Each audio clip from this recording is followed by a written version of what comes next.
that means that that item does not need to go home with me, because why am I exerting all this energy? I probably shouldn't send my shit to you because you're not selling it. Hey guys, welcome back to my channel, Viaglo. If you're new here, my name is Gloria and I'm a full-time reseller on multiple different apps, and I resell clothes and shit. So in today's video, I actually want to talk to you guys about some things that I've updated with my business. I have been a reseller for the past 3 years now, and I've been doing it part-time, casually, and now full-time. And these are some things that I've changed in my business that I want to talk to you guys about. So if you think you might be interested in something like that, please stay tuned. So first I want to talk about measurements. So I dibble-dabbled with not providing measurements in the very beginning of my reselling journey, and then I would casually put them in, and then sometimes I wouldn't. So if an item looked like it was a lot larger, a lot smaller for the size, tag, I would provide the measurements so people can get an idea. But now I put measurements on everything, because you never know, okay? It's people that ask you, what's the pit-to-pit measurements? What's the shoulder measurements? What's the waist? What's the rise? What's the inseam? And honestly, getting those questions when I have over 400 listings, it's not gonna work for me. Granted, I'm in a position that I have my inventory pretty much loose in each bin, so I would be able to pull it out and provide those measurements. However, I don't want to do that. So I am a girly that makes sure that I provide measurements with every listing. Yes, it takes a couple of minutes every time you are, drafting your listings, but it saves you a lot of time. I know that some people don't provide them, one, because they just don't feel like it, two, because sometimes it could throw people off from wanting to buy it. And I dibble and dabbled with that, but I noticed the times that I didn't provide measurements, people asked for them and then they ghosted me. So I would rather just have the measurements there, they look at the listing and they say, oh, okay, well, never mind, my pit to pit for this to be oversized is going to be an 18, this one is a 17, so I don't want it.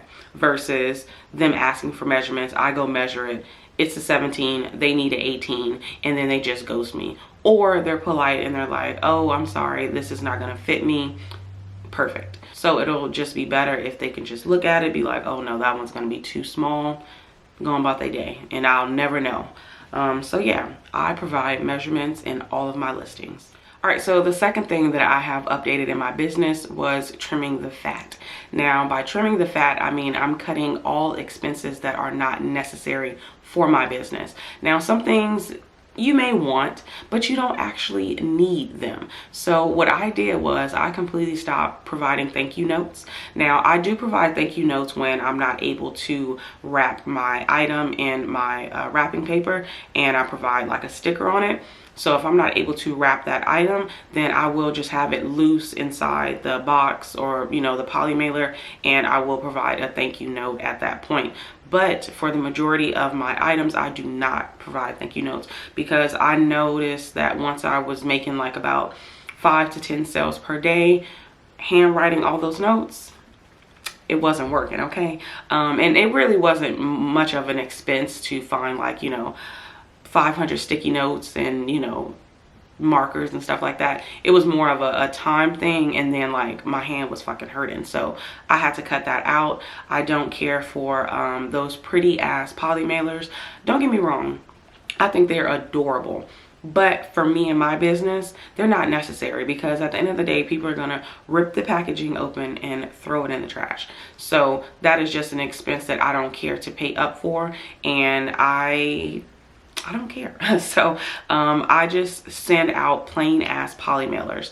I have 3 different sizes. One is like a huge one, 19 by 24, and then another one is 12 by 15, and then the other one is 10 by 13. So I just have those. They're very plain, they were very affordable, and of course I got more bang for my buck because they were plain poly mailers. So yeah, I choose not to spend my money on those type of things. I also make sure that I use the free shipping supplies from Poshmark.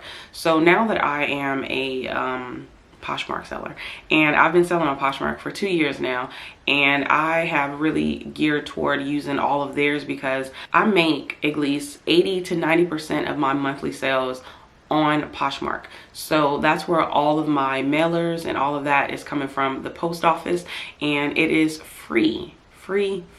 free. Now, of course, I want to say maybe like every 6 months I'll put in for more supplies to come in. So I kind of have that. So we have the new year, and then over the summer I'll put in to get more. And lastly, for trimming the fat, I do not use expensive bots. Now, I want to say over the summer I got into it with a brand that I was working with, and I decided that I didn't want to utilize their service anymore. And at the time, Flip had came out with their free cross-listing service as well as a Poshmark bot, and I used both of those services, realized that their sharing service for Poshmark just wasn't the fit for me, because I feel like I had to go in and still have to do a little bit of a push, and I didn't want that, because if I'm gonna have a bot, I want the bot to do everything. So I did invest in Poshmark VA, so I do pay for that one. It was another brand that reached out to me that I might try, but I don't know yet. But I might test them out just to see if I like them better than Poshmark VA. But as far as the cross-listing service, the Flip one does well for me. Like, I have no complaints. I've been using it for the past 6 months, and it is free. Like, at the end of the day, you cannot beat free, and it does the job. So why would I pay for something else that's going to do the exact same thing? So I use free bots instead of me paying for a monthly subscription that I do feel is overpriced. I'm getting it for free. So that is something else that I have updated in my business.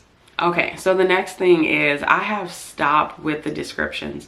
Now, over a year ago, I used to sit there for like an additional 5 minutes trying to come out with really great adjectives to describe this item, and I make sure that I put all of the extras in the description. Now, don't get me wrong, I do think that it is very helpful for somebody to give you detailed descriptions. No problem. However, I make sure that I take about 15 to 16 photos to show you every aspect of the item, and then my title, I cram that, let me not curse, I cram it with descriptive words and adjectives so it can describe that item perfectly down to a T, and I just copy and paste right into the description whatever that title is. I recently saw Elena Swan's video, and she was talking about how spending under 30, talked about if you put your title as your description, it will kind of like block you from SEOs. I never really thought about that, and since I've been doing this, which has been well over a year now, I haven't really seen like a decline or anything. So I don't know how true that is, but people are still finding my listings, and I'm just gonna keep doing it because it cuts a lot of time for me sitting there trying to figure out what type of description I'm gonna make to get somebody to buy this item. Because at the end of the day, if you see the item, you see the photos, you see that it's the size that you want and all of that, you're gonna buy it. I shouldn't have to sit here and sway you to buy it with a description that got all of these, you know, extra ass adjectives to make you want it. You get what I'm saying? I shouldn't sway you. Like, the listing alone should make you want it. See the photos, it's exactly what you want, you get it. You shouldn't have to read a description like, wow, they really described that down to a T. I'm gonna get it. It's not that serious. So I have cut that part out of my business because it is not necessary for me, and it is a time waster for me. So I stopped. So now I actually price my items to sell versus marking them up 25% to make room for offers. It is something that I've been going back and forth with, only because people still want an offer.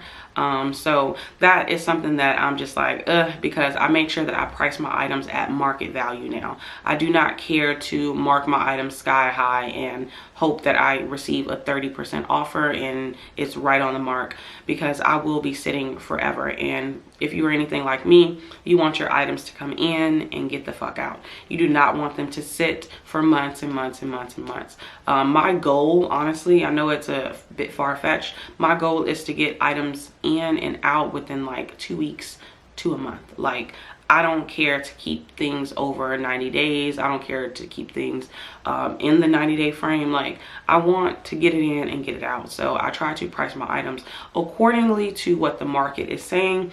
But then it's like, you still get those people that is like, okay, well, this is a really affordable price. However, I'm still gonna try for a little bit more. So I might, you know, figure something out. But for now, I'm definitely going to stick to pricing my items at market value and just going from there. I've also started to pick up items with different price ranges. So as you guys know, I love the bins, and I currently only shop at the bins. Sometimes I go to a thrift store, but for the most part, it's the bins, and always the bins. So what I do is I like to pick up items that I wouldn't typically pick up if I went to a thrift store, because I am getting it from the bins. Now, I've also stopped picking up shoes that have a low margin for me. Now, thrift stores, my thrift stores anyway, the shoes are at minimum $10 a piece.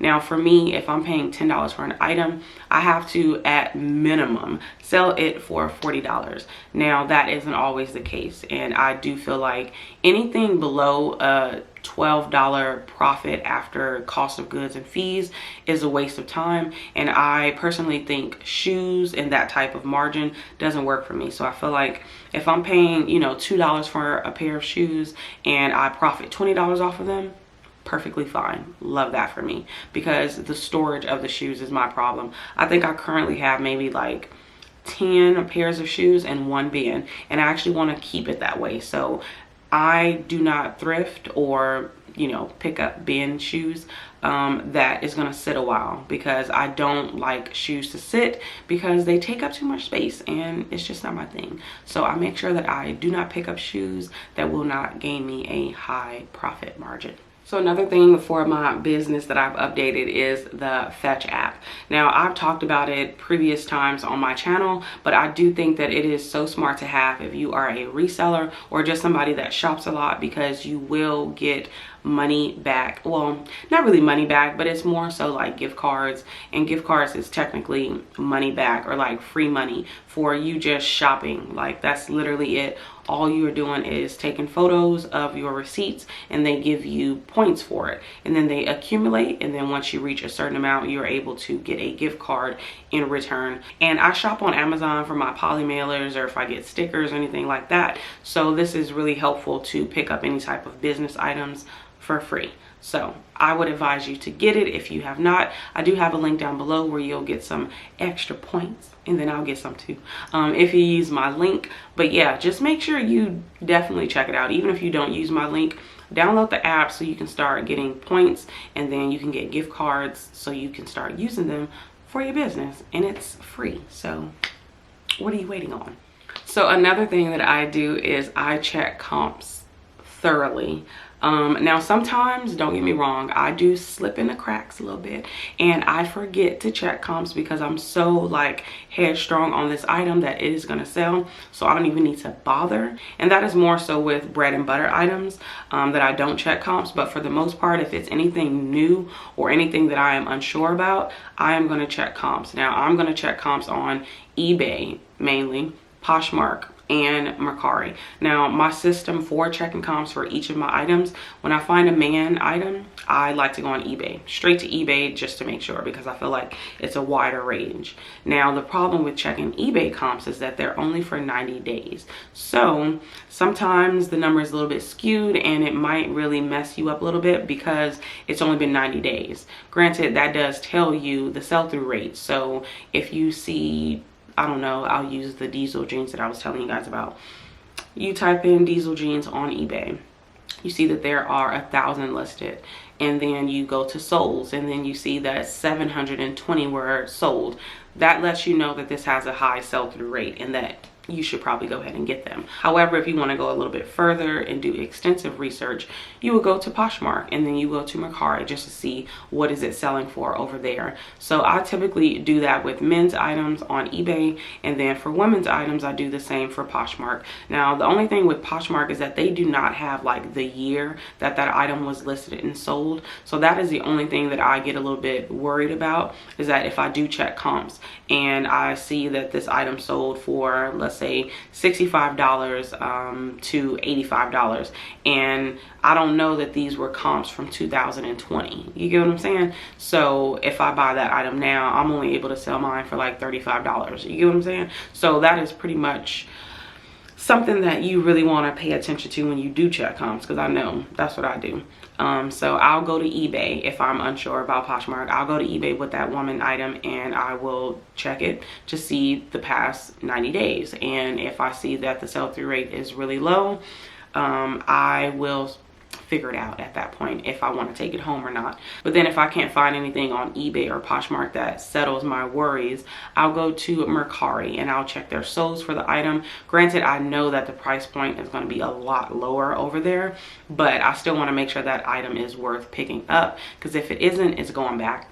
And 8 times out of 10, if I have to sit there and check all 3 platforms for that item, that means that that item does not need to go home with me, because why am I exerting all this energy for this one item? Let it go, okay? All right, so I actually am gonna stop consigning this year. It is not my gig anymore. Don't get me wrong, like I love free money. Free anything is amazing. However, I just want to focus on my business, and I feel like I am consigning 2 lots at this moment, not from flip, but just like people that reached out to me. It sucks when their items isn't selling, and it's like, okay, they're probably looking like, I probably shouldn't send my shit to you because you're not selling it. But my thing is that I don't want to like lowball your items, because if they are my items and I've had them sitting for 6 months, I'm gonna go ahead and let them go once I receive an offer on them, because they've been sitting for a while. Clearly nobody really wants to pay the price that I think that they're worth, because at the end of the day, your items are only worth what somebody is willing to pay for it, which kind of hurts your feelings a little bit, but it's the truth. And I'm talking about myself and what I pick up. I know when to bite the bullet and just accept that offer, because it's like, okay, this has been sitting a while. Or if this gets a shit ton of likes and it still doesn't sell, that lets me know that like the price point clearly isn't there, and they want it to be lowered. But my thing is that when I'm consigning, I have to be mindful. And I know one of the people that I'm consigning for, they are pretty much where I'm at with my business. Like they paid a particular price for it, and if I'm going to consign it, that means we're going to split the profit down the middle. So I can't sell their items for, you know, 50% off of what I have it listed for, because we're not going to make any money. Like they're barely going to make anything back from what they paid for it, and then I'm barely going to make anything back after fees take the stuff. So that is something that I will not be doing this year, no more. But I do want to list some items on Flip, so I have opened the app again so I can start putting some of my items on there that has not sold or I just want to get rid of and don't donate. The buy sell trade store doesn't take it. I'm just going to put it on Flip just so I can, you know, rev that engine and have this inventory go to somebody else. And lastly is getting back on YouTube and Instagram. I kind of haven't left Instagram, but I feel like on Instagram I don't post as much as I should be, so I can have it grow. Now I'm not trying to be like, you know, up there on my Instagram, but I do want to get more followers so then they can come to my YouTube channel. You get what I'm saying? So I definitely want to make sure that I am posting a lot more and just kind of like staying a lot more active on my feed so I can get those people there. And then as far as YouTube, I want to post twice a week. I was thinking that I want to add maybe like a designated thrift haul weekly, but I am unsure of that. Let me know down below if y'all be interested in that, because I know sometimes it does get a little bit boring after a while. But yeah, so I've been thinking just like what I can do differently on my channel just to, you know, get out there a little bit more, because I feel like I dropped the ball last year. Once I became pregnant, I really just became a little bit lazy and just not really interested in YouTube at all. But your girl is back to her normal self, and I really want to get back into YouTube and I want to grow and all the fun things. So yeah, that is pretty much it. I don't have anything else to talk about, but those are the things that I've updated in my business or changed, tweaked, whatever you want to call it. But thank you guys so much for tuning in and watching this video. Please make sure you like, comment, and subscribe, because I never actually ask y'all. Like I always just like pop it on the screen. I never ask y'all. So if you've made it this far and you enjoyed this video, go ahead and subscribe and like the video, because like, why are you here if you don't like it? You get what I'm saying? But yeah, bye y'all.